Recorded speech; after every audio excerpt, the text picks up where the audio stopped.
Hello everybody. In this video, I would like to shed some light on the basics of the immigration process in Poland. This video is essentially for those of you who are new here or who are considering coming. So the first information for you is that we have two types of documents which are given to foreigners in order to stay in Poland. There are some exceptions, but I will not talk about them. Generally, residence permits and visas. These are two completely different types of documents. Visas are issued abroad, outside of Poland. For example, in your home country, you go to the consulate, you apply, and you get a visa. Residence permits are issued in Poland. Now, this is very important because some people want to prolong their visa or apply for a new visa in Poland. Prolongation is a very rare situation, exceptional. For sure, you're not eligible and forget about it. And to get a new visa in Poland, absolutely impossible. Now, the residence permits are the documents which you apply while you are in Poland. So this is generally what you are aiming at. You come here with a visa, you stay, and then you get residence permits and then your other residence permits, etc., etc. There are three categories of residence permits: temporary, permanent, and EU long-term residence permits. The third one, EU long-term residence permit, is completely impossible for you if you are new in the country. Permanent is impossible unless you have some Polish ancestors. So we're left with just one, temporary residence permits, and that's usually what people apply here when they come with a visa and they want to stay longer.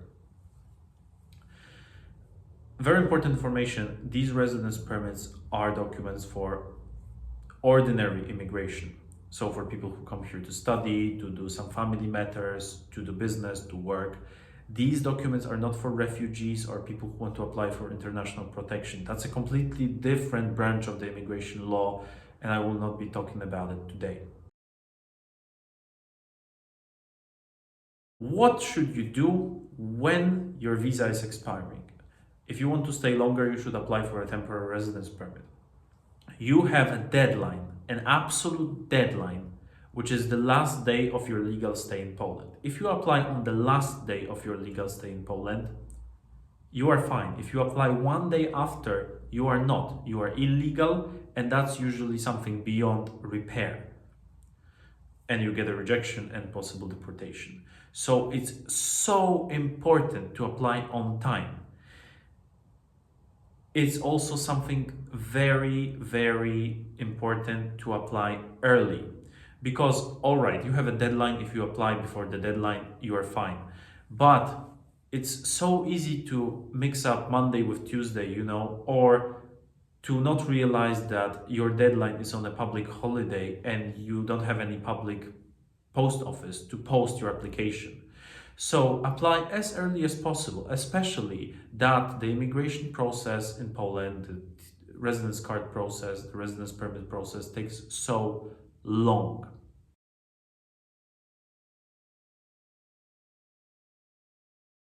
To avoid saying the name in Polish, Mazowiecki Urząd Wojewódzki Wydział Spraw Cudzoziemców, we just simply say Immigration Office. But it's very important to understand that this is not an official name. You will not see a label or any sign, Immigration Office. This is just a nickname that this authority has. So we say simply Warsaw Immigration Office, Kraków Immigration Office, Katowice Immigration Office, but that's totally not the real name of this authority. But that's nevertheless the authority where you should apply. Now, how to apply? There are two ways of applying.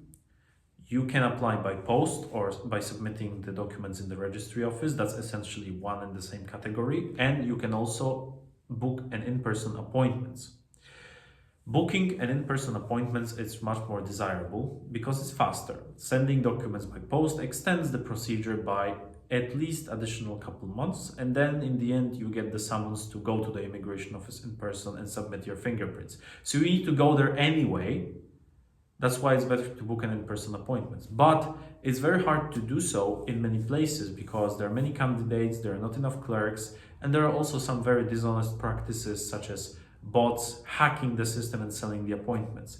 That's why if you apply early, if you start thinking about applying early, you have chances to successfully get an appointment. If you start thinking about your application late, you are actually bound to submitting the application by post and wait much longer.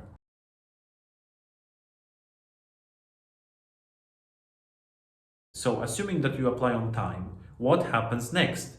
Because your visa expires and you have no document proving your legal stay, right? Well, if you apply on time, your stay is considered legal during the procedure. However, there are difficulties when it comes to leaving Poland and especially coming back, because you are legally in Poland, but you have no document which allows you to leave and come back.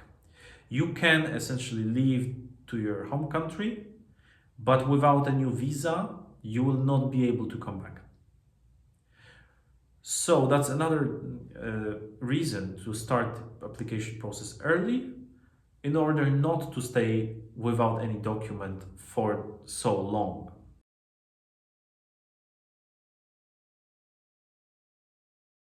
Now there are basic documents, the formal documents, and there are also the more specific documents which you need to submit.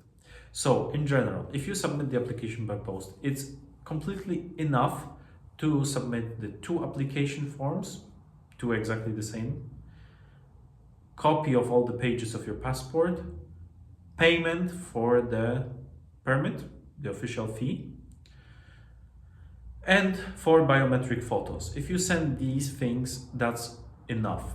However, if you go for an in-person appointment, you need to submit a whole pile of documents proving your purpose of stay, proving that you actually meet the requirements. Now, the catalog of these documents is different depending on the purpose of your stay and type of application.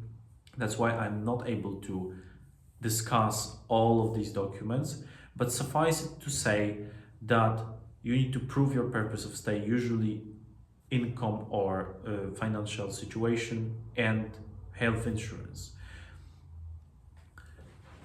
Also, if you submit the application by post, you will have to submit these documents during your fingerprints or right after. So it's also necessary to think of what you need in advance and start collecting the documents earlier than just 1 day before going for the fingerprints. There are a few traps which you need to avoid. First, the procedure is entirely in Polish. The application form has actually English subtitles, and you can actually understand it in English, in French, and I think in Russian, but the procedure is entirely in Polish. The application has to be filled in Polish. So, for example, if you want to declare your gender, you write K and M, not F or N. So female in Polish is kobieta, that's K, you cannot write F, seriously. The whole procedure is in Polish. If you write a letter, explanation, or whatever in English, they will just completely disregard it. Also, all the documents which you submit as evidence in the case must be in Polish, except passport. Or, if they are in any other language, they need to be sworn translated by a professional translator. And that's also a 0-1 black and white requirement. If you submit documents in foreign language without translation, they are going to be completely rejected or just disregarded. And here, don't count on the niceness of the authorities.